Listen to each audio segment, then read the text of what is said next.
I should like to call attention once more to those that are to be found in Paul's epistle to the Ephesians in chapter 5, reading from verse 25 to the end of the chapter. Husbands, love your wives, even as Christ also loved the church and gave himself for it, that he might sanctify and cleanse it with the washing of water by the word, that he might present it to himself a glorious church, not having spot or wrinkle or any such thing, but that it should be holy and without blemish. So ought men to love their wives as their own bodies. He that loveth his wife loveth himself. For no man ever yet hated his own flesh, but nourisheth and cherisheth it, even as the Lord the church. For we are members of his body, of his flesh, and of his bones.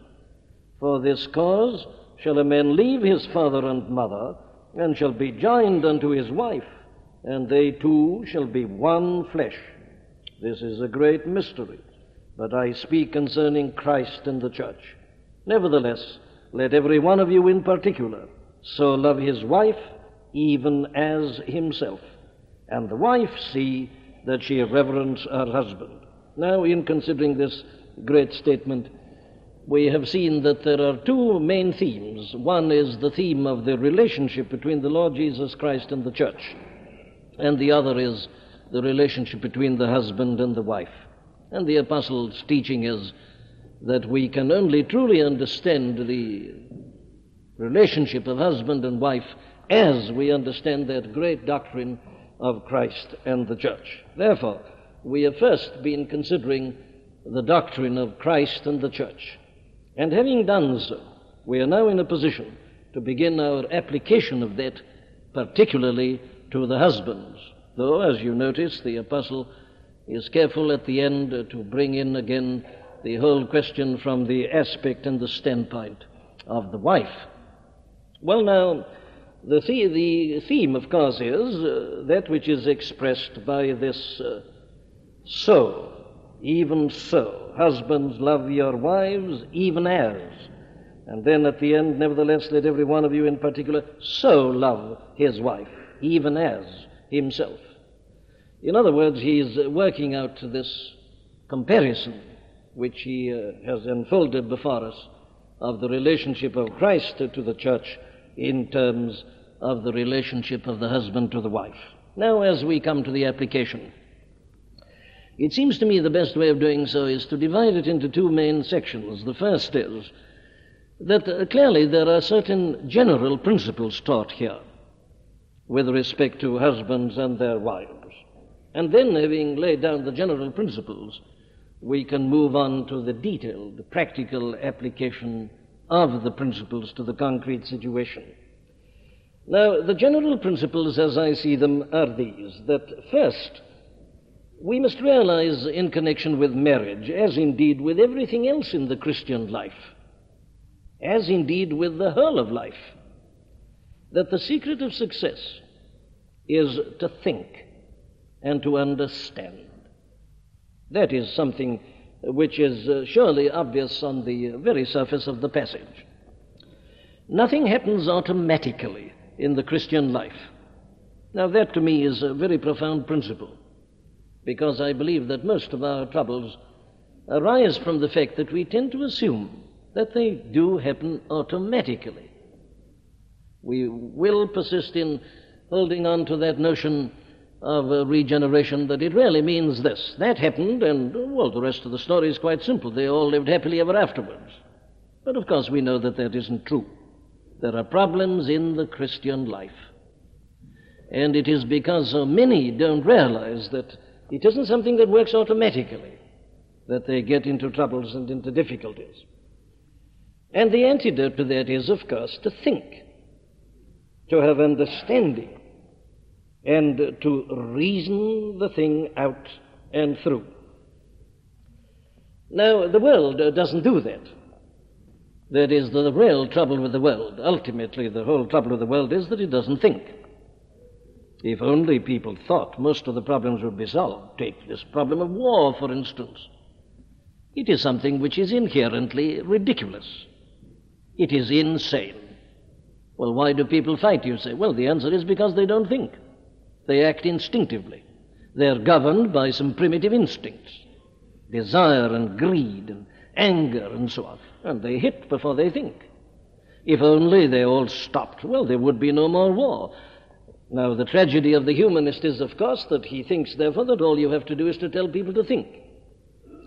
But as long as they're sinners, they won't think.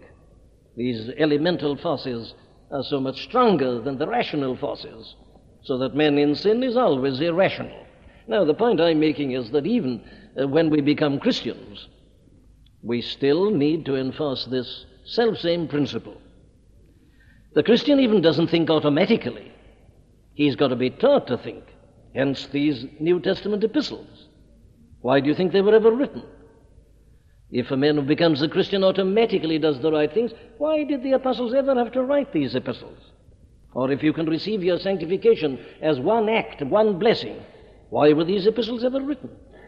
Here they are, full of reason, full of argument, full of demonstration, full of analogies and comparisons. Why? Well, in order to teach us how to think, in order to teach us how to work these things out and how to have understanding.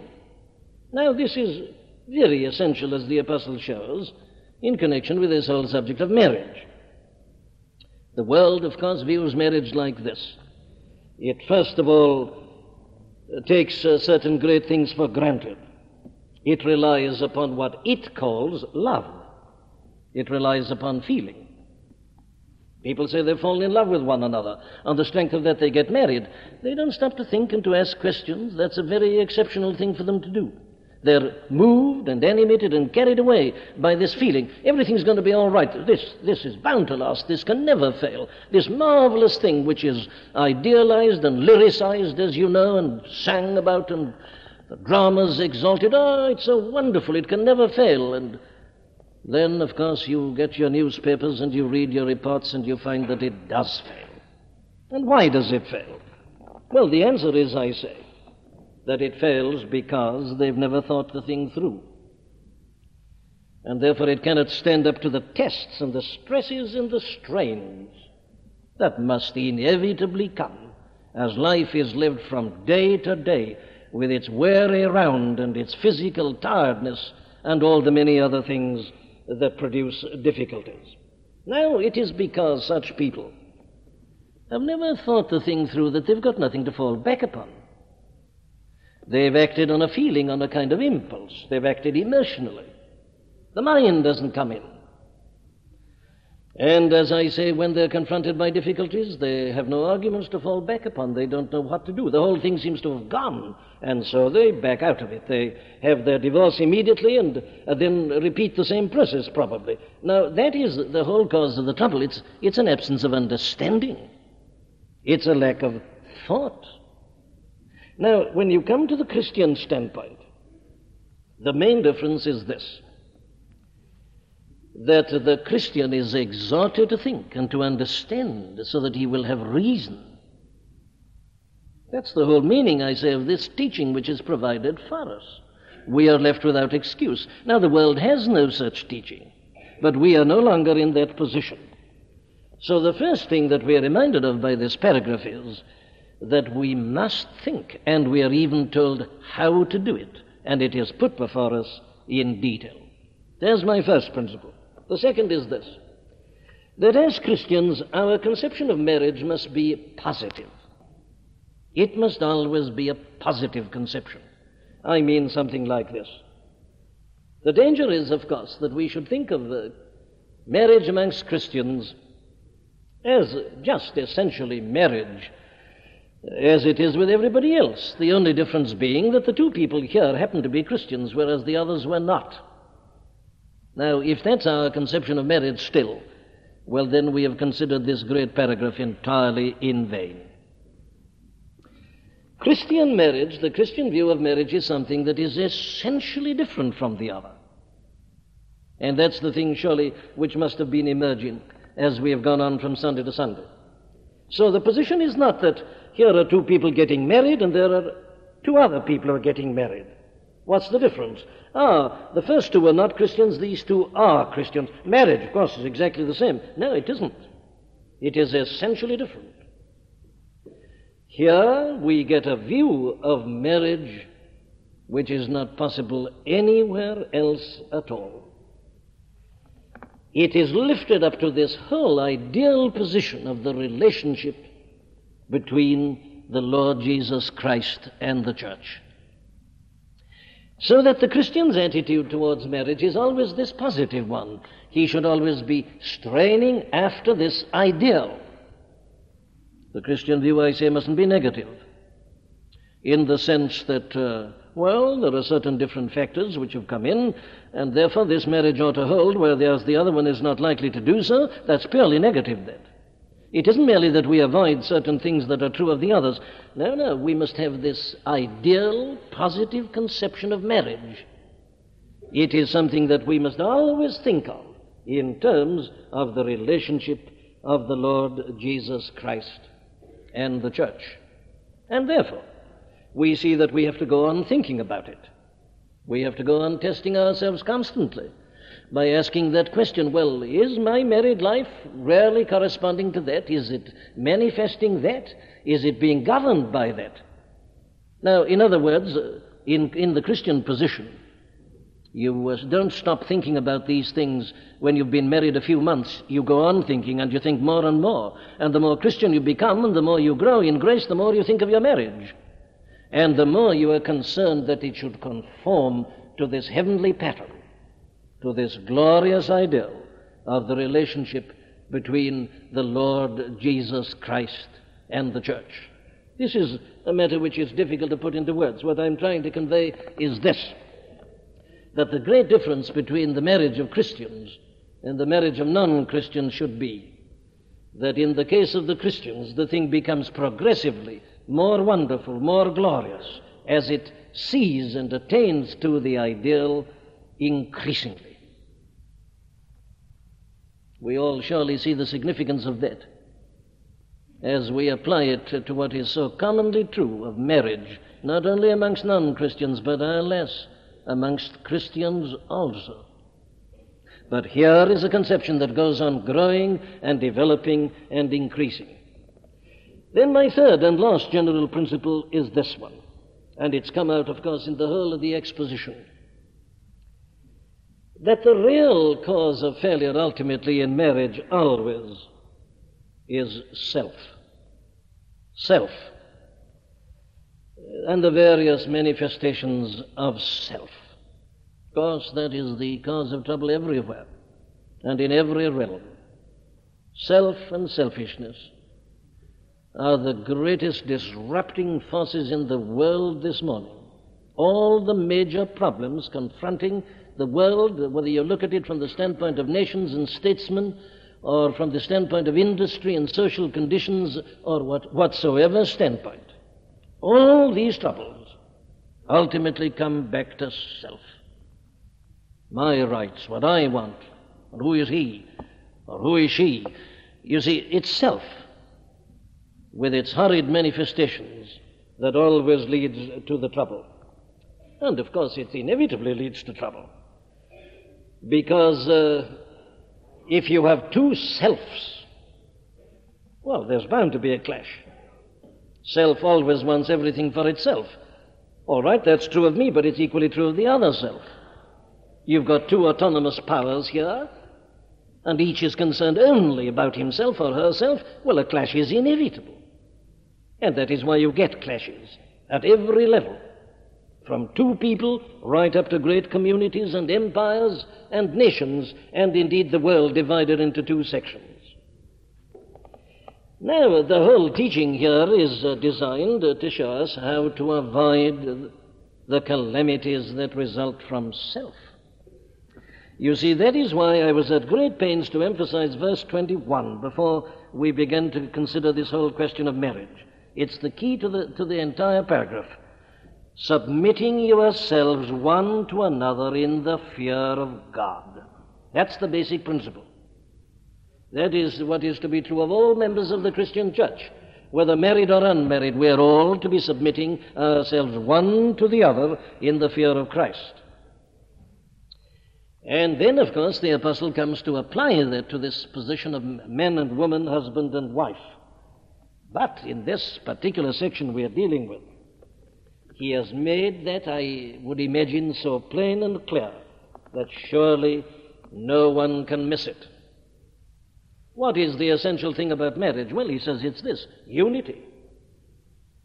These two, these twain, shall become one flesh. He says you must stop thinking of them as two. They're one.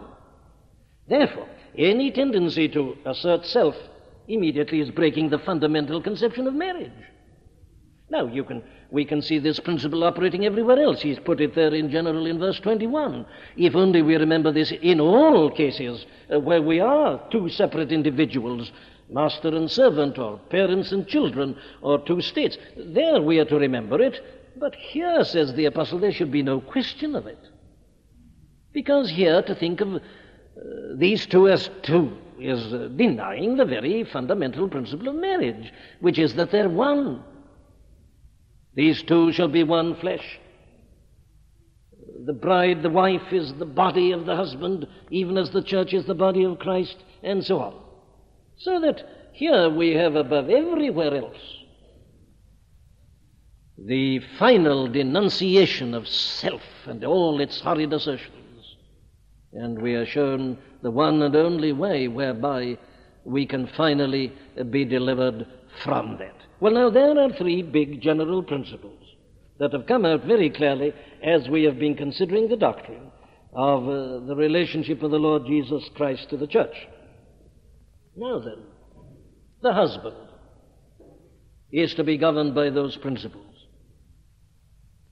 And now, how does this work itself out in practice? The first statement which I find is that the husband, therefore, must realize that his wife is a part of himself. Now, he's got to realize that. He's got to understand that. He won't feel that instinctively. He's got to be taught that. And the Bible teaches him that, Old Testament and New, as we've seen. In other words, we have to grasp this principle, that husband and wife are not two, they're one. That keeps on being repeated here. So ought men to love their wives as their own bodies. He that loveth his wife loveth himself. These two shall be made one flesh. We are members of his body, of his flesh, and of his bones. That's all true of our relationship to the Lord. It's true in this other relationship. Therefore, I would put it like this, that it is not sufficient even for us to regard our wives as partners. They are partners, but they're more than partners. You can have two men in business who are partners, but that's not the analogy. The analogy goes higher than that. It isn't a question of partnership, though it includes that. There is another phrase that is often used, at least used to be often used, which puts it so much better. And it seems to me that it's an unconscious repetition of Christian teaching by large numbers of people. Men refer to their wives as my better half. Now, that's exactly right. That is precisely right. She's not a partner. She is the other half of the men. These twain shall be one flesh, my better half. Now, the very word half puts the whole case, which the apostle elaborates here. You're not dealing with two units, two entities. No, you're dealing with two halves of one. These twain shall be one flesh. Therefore, in the light of that, the husband must no longer think singly or individually. The thing is quite impossible, says the apostle, because here it is, he that loveth his wife loveth himself. He is, in a sense, not loving somebody else, he is loving himself. That is the difference that marriage makes. So that when you come to the practical level, we put it like this. All this man's thinking must include his wife also. He must never think of himself in isolation or in detachment. The moment he does that, he's broken the fundamental thing about marriage. There it is, you see, on the intellectual and the spiritual level Everybody sees it when it happens on the physical level, but the real damage is done there away back at the intellectual and the spiritual level. The moment a man thinks of himself in isolation, he's broken the marriage in a sense. He has no right to do that. There is a sense in which he cannot do that, because the wife is a part of himself. And if he does that, he's going to hurt the wife. There's going to be damage. It's a damage in which he himself will be involved, because she is a part of him.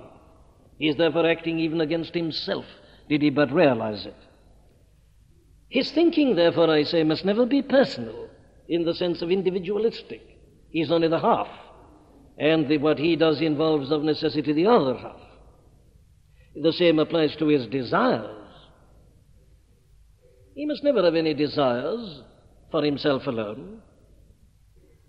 He's no longer one man. He's no longer free in that sense. His wife is involved in all his desires, and it is his business to see that he's conscious of that. He must always be thinking about this. He must never think of his wife, in other words, as an addition. Still less, I'm sorry that I have to use such an expression, as an encumbrance. But there are so many who do. In other words, to sum it all up, you see, this is again a great indication that a man must never be selfish. Neither must a wife, of course. Everything applies on the other side, but here we are dealing particularly with husbands. We've already seen that the wife submits herself there. She's done that. The same thing. This is the husband's side of this. So that he must deliberately remind himself constantly of what is true of him in this married state, and it must govern and control all his thinking, all his wishing, all his desiring, indeed the totality of his life and of his activity. But now we can go further and even put this more strongly. There it is there, he that loveth his wife loveth himself. But we remember that the apostle, in describing the relationship between the Lord and the church, has used the analogy of the body. So he says in verse 28, first half, so ought men to love their wives as their own bodies. Then he elaborates it in verse 29.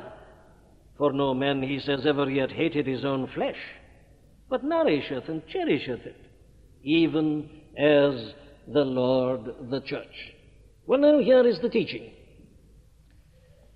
That we not only have to realize that the husband and wife are one, but the husband must realize that the wife is actually a part of himself. This analogy of the body. A man's attitude, says the apostle here, to his wife should be his attitude, as it were, to his body. This is an analogy. And yet it's more than an analogy.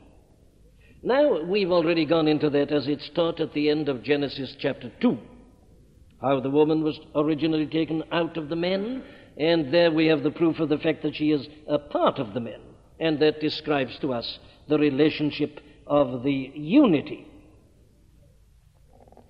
Now, the man is therefore told this, husbands, so ought men to love their wives as their own bodies. Now, that little word as is a very important and a very vital one, because we can misunderstand it. He doesn't say this, so ought men to love their wives in the same way as they love their bodies. That isn't the meaning. The meaning is this, so ought men to love their wives because they are their own bodies.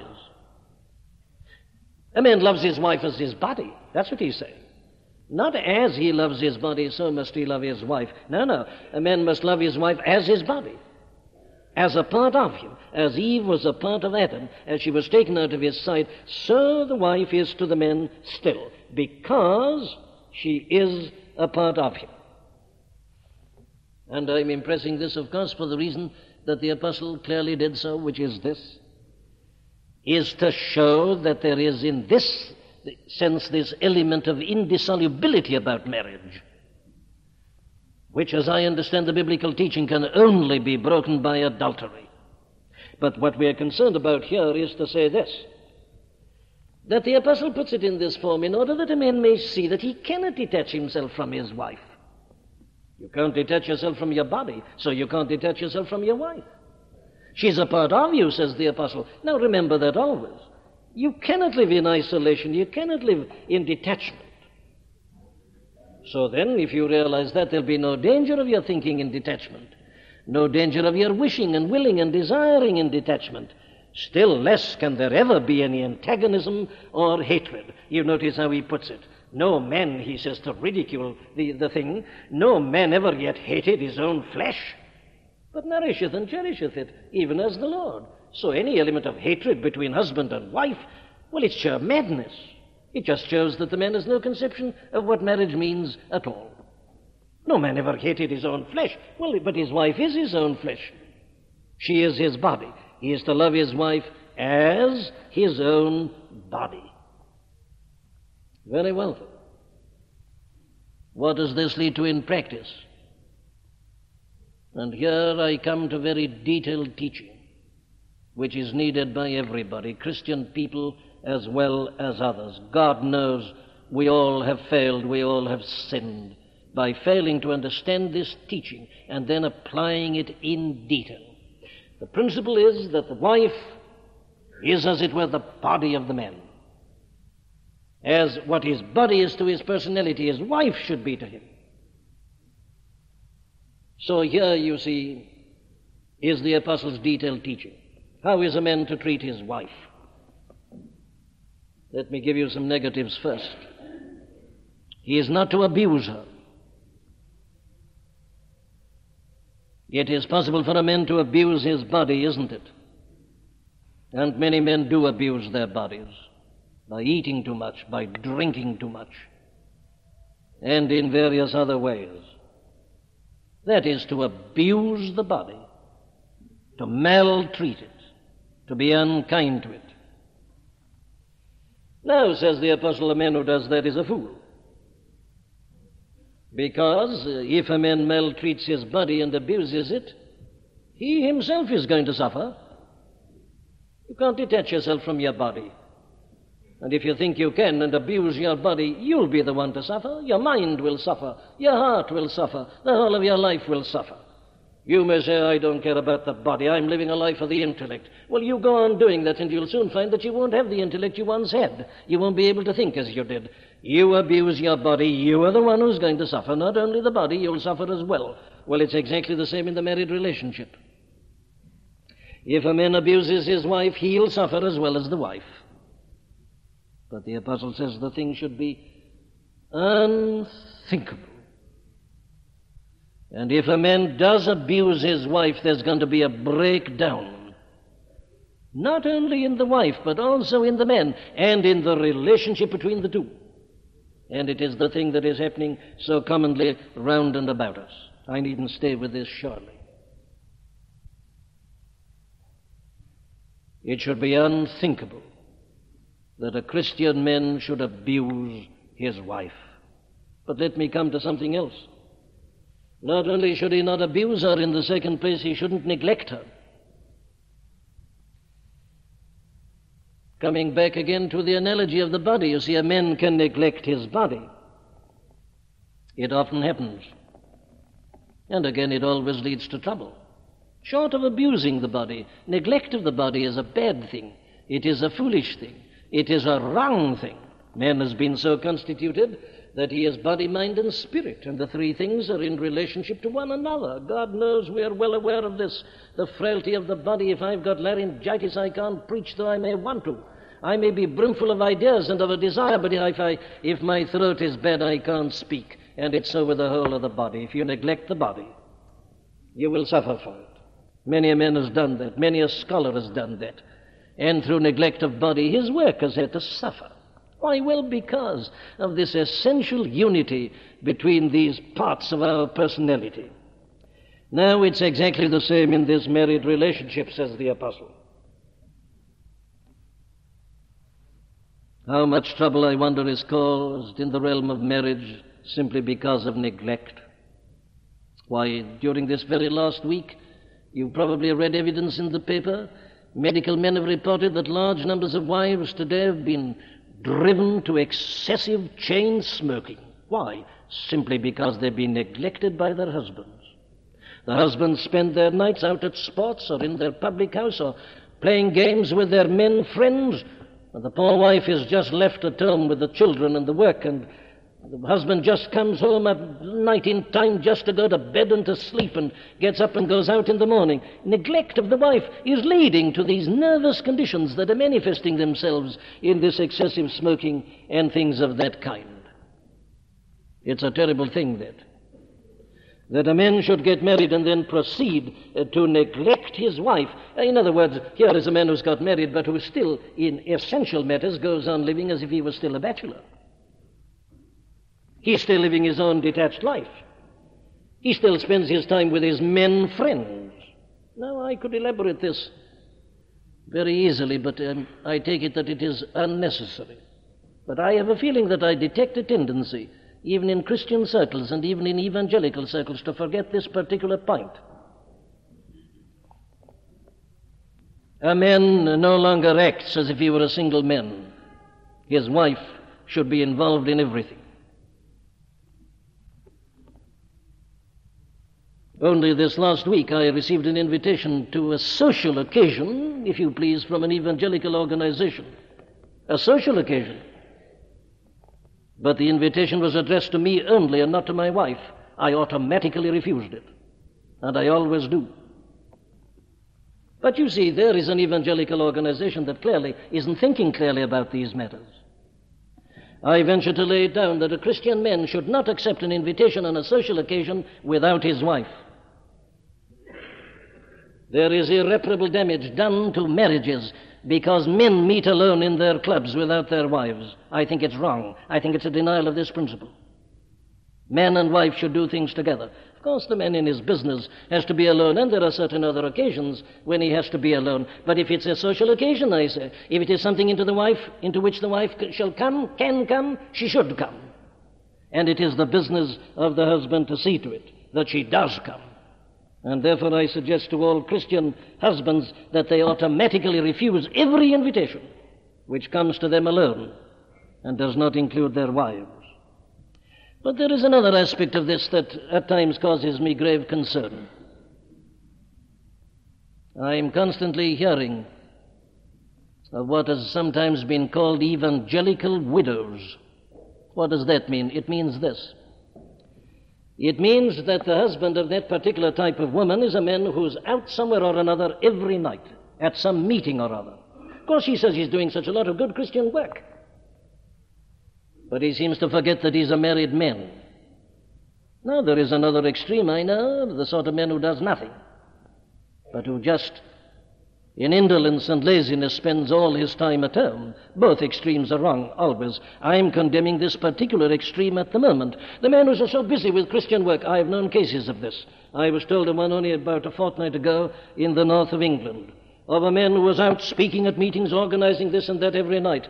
And the man told me that he'd been intending to do the same thing, but that suddenly he'd been arrested when he had met the wife of this particular man about whom everybody was talking. He said the poor little woman looked like a slave. She looked exhausted and weary and tired and neglected and unhappy and ill in her heart. Now, that's a terrible sin. Though it's done in the name of active Christian work, a man cannot contract out of his married relationship like this. The wife is in the relationship of the body, I say. And therefore Christian husbands must examine themselves in this matter. The home is not a mere dormitory where a man goes home to sleep. No, there is this active, ideal, positive thing, and we must ever be holding it in the forefront of our minds. A man, therefore, must seek wisdom from God to know how to divide himself up in this respect. But I care not what a man is. If he is a married man, he mustn't behave as a single man, even in connection with Christian work, because he is denying the very teaching of the gospel which he claims to be preaching. There can be untold selfishness just at that point, which is inevitably, I feel, always the result of nothing worse than thoughtlessness. But thoughtlessness always leads to selfishness. So I move on to my third principle, which is this, my third practical outworking. The husband, I say, must not abuse his wife. He mustn't neglect his wife. Thirdly, he must not even take her for granted. The positive notion must always be there. A man's wife is not just his housekeeper. There is this positive element. Very well, then how can I bring it out? Well, let me take the apostle's own terms. He puts it like this: so ought men to love their wives as their own bodies. He that loveth his wife loveth himself. No man ever yet hated his own flesh, but what? Well, nourisheth and cherisheth it, even as the Lord the church. You remember when we looked at that, we were amazed and staggered at the way in which the Lord nourishes and cherishes us. Yes, but that's the way a husband has got to behave towards his wife. Nourisheth and cherisheth. Now, you can't do this again without thinking, you see.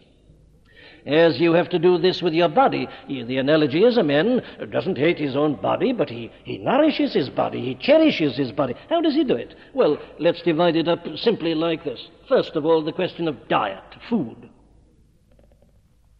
A man's got to think about his diet, about his food.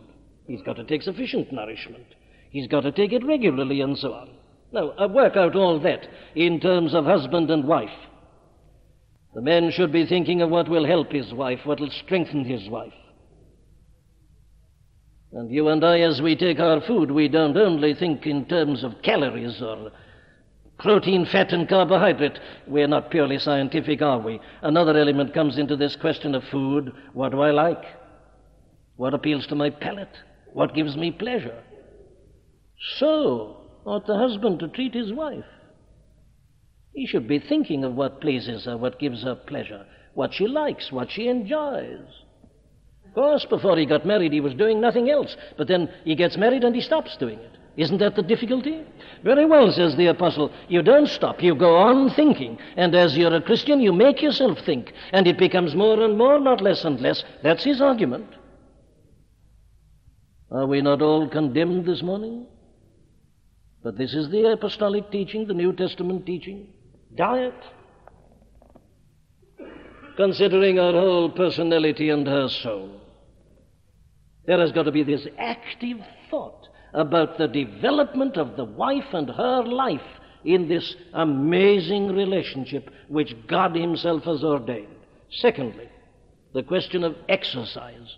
The analogy is the body, you see. Food, then exercise.